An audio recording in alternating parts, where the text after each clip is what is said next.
বিশ্বকাপ খেলা তো শেষ হইল। এই যে বিশ্বকাপ খেলার ভিতরে যে উন্মাদনা মুসলিম দেশ হিসেবে দেখায়, এখন খেলা শেষ, এখন বলি যেহেতু খেলা চলাকালীন সময়ে এখন বলার অর্থ হলো মানুষের জীবনে অন্যায় হয়, অপরাধ হয়।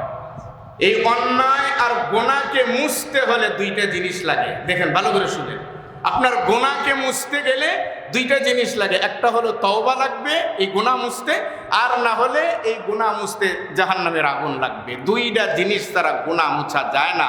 একটা হলো তওবা দিয়ে মুছা যায়, আর আরেকটা হলো জাহান্নামের আগুন দিয়ে মুছা যায়। তওবার সুযোগ হতে হবে। এই যে একটা সারা দেশে উন্মাদনা, আমাদের দেশে এই যে ব্রাজিল আর আর্জেন্টিনা রয়েছে, আমাদের এই যে যুবক ভাইয়েরা এই যে মারামারি দহরম করলো, আর্জেন্টিনার কয়টা প্লেয়ার মুসলমান, ব্রাজিলের কয়টা প্লেয়ার মুসলমান ছিল?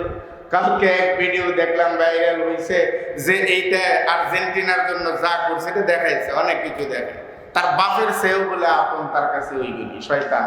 নাউজুবিল্লাহ, একবার জোরে বলেন। তার বাপের সে বলে আপন ওই শয়তান। অথচ এই আর্জেন্টিনা এবং এই ব্রাজিল এমন দুইটা দেশ যেই দেশে প্রকাশ্যে কোনো মুসলমান আযান দিতে পারে না, যেই দেশ দুইটাতে প্রকাশ্যে কোনো 5টা মুসলমান একত্রিত হয়ে তাদের প্রোগ্রাম করার কোনো সুযোগ সেই দেশগুলিতে নাই। যত বেশি নিধন তত বেশি এই দুইটা দেশেই সর্বাগ্রে আপনি পাইবেন। আরো শুনলে আশ্চর্য হবেন, ভাইরে আমার, এই যে টাকা দিলা, খেলা দেখলা, পতাকা উড়াইলা, মরলা, একটু শোনো, ভালো করে শোনো। আর্জেন্টিনার প্রেসিডেন্ট, গতকালকে দেখছেন আপনারা, হয়তো পত্রপত্রিকায়ও দেখছেন, আর্জেন্টিনার প্রেসিডেন্ট তিনি কি ঘোষণা দিছে?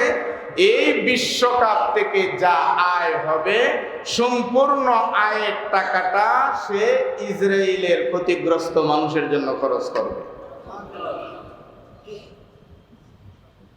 সে ঘোষণা দিয়েছে এই বিশ্বকাপের যত পাওনা, যত টাকা পাবে সবটা সে ইসরায়েলের ক্ষতিগ্রস্ত শিশু এবং মানুষের জন্য সে খরচ করবে।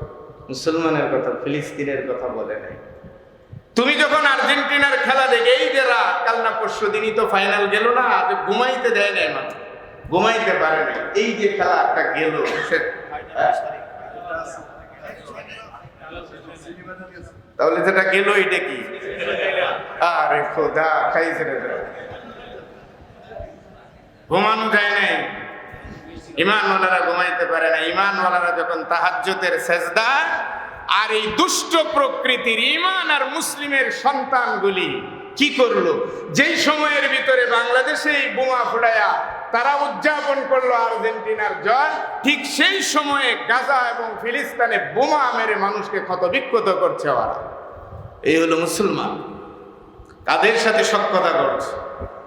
কে তোমাদের আপন? এই যে অবস্থাটা হয়ে গেল, এই যে অবস্থাটা, এই যে একটা পরিচয় আমরা তুলে ধরলাম। তুমি খেলা পাগল, মানলাম খেলা পাগলই, মুসলিম দেশগুলি খেলছে, এদের লোকে থাকো, জায়েজ নেই।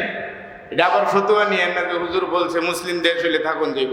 তুমি খেলা পাগল, যদি তোমাকে সাপোর্ট করতেই হয় তাহলে ইরানের মতন একটা দল আসলো, মিশরের মতন একটা দল আসলো, এরপরে মুসলিম দেশগুলির জন্য একটা পতাকা নাই, একটা বোমাবাজি নাই, একটা নাস্তার কোনো আয়োজন নাই। তুমি মুসলমান কেমনে হলো? এটা কি করলা তুমি? এটা وَمَن يَتَّخِذِ الْمُؤْمِنِينَ الْكَافِرِينَ لَا يَتَّخِذِ الْمُؤْمِنِينَ الْكَافِرِينَ أَوْلِيَاءَ مِن دُونِ الْمُؤْمِنِينَ। কোন ঈমানওয়ালা, কোন মুমিন কাফেরের জন্য নিজের রক্ত দিতে পারে না, বেঈমানের সাথে অন্তর দিয়ে সখ্যতাটা পর্যন্ত গড়ে তুলতে পারে না। নিষেধ করেছেন যিনি আমাকে সৃষ্টি করেছেন তিনি, কখনো করবে না এরকম। যদি তুমি ঈমানওয়ালা হও, তুমি একজন ঈমানওয়ালা হয়ে যদি বেঈমানের জন্য দরদ দেখাও, রক্ত দাও, মরে যাও, জাহান্নামের দরওয়াজাগুলি কিন্তু তোমার জন্য তুমি খুলে নিলে, খোলা হয়ে যাবে তোমার জন্য। আল্লাহ রাব্বুল আলামিন বলছেন এটা কখনো তুমি তাদের সাথে এমন বন্ধুত্ব করবে না। সর্বশেষ আইসা এই কথাটুকু বলা, এই বক্তব্যটা দেওয়া শুধুমাত্র একটাই আশা। সেই আশার কথা একটু আগেই বলছিলাম, যা করছি তো অপরাধ হইছে, মানুষরে ঘুমাইতে দেই নেই, অযথাই কাফের বেঈমান নাস্তিকদের নাচানাচি করলাম, যেগুলি মুসলমানদের সহ্যই করতে পারে নাই। কি পরিমাণ অন্যায় আর অপরাধ হইছে, এই অপরাধ আমারে কে ক্ষমা করবে? আমার রাসূল শিখাইছেন এই অপরাধ ক্ষমার জন্য দুটি জিনিস, একটা হলো তওবা আর আরেকটা হলো জাহান্নামের আগুন। তুমি যদি ইচ্ছে করো তোমার এই গুনাহ আর অন্যায় অপরাধগুলিকে তওবা দিয়ে পরিষ্কার করতে পারো, তওবা করেন, তওবা করেন। এখন তো বলবে যে হুজুর তওবাটা কেমনে করবো, সব কিছু দেখে আসছে, আমি তো ভাবছিলাম যে ফাইনাল হয়ে গেছে, এখন তো ফাইনাল সামনে রয়ে গেছে। হ্যাঁ মুসলমান, তওবা করে দাও, ফাইনাল বাদ দাও, কাফের বেঈমানদের কিসের ফাইনাল আর দেখবো না। এখনই সেই প্রতিজ্ঞাবদ্ধ হয়ে যা হয়ে গেছে তার জন্য তওবা করে নাও, আমার আল্লাহ মাফ করে দিবেন। আর যদি এই গুনাহ আর অন্যায় যদি তওবা দিয়ে ক্ষমা না করা, তাহলে মনে করতে হবে জাহান্নামের আগুনে পুড়ে পুড়ে পুড়ে পুড়ে এই গুনাহগুলিকে আমাকে মাফ করাইতে হবে, ক্ষমা করাইতে হবে।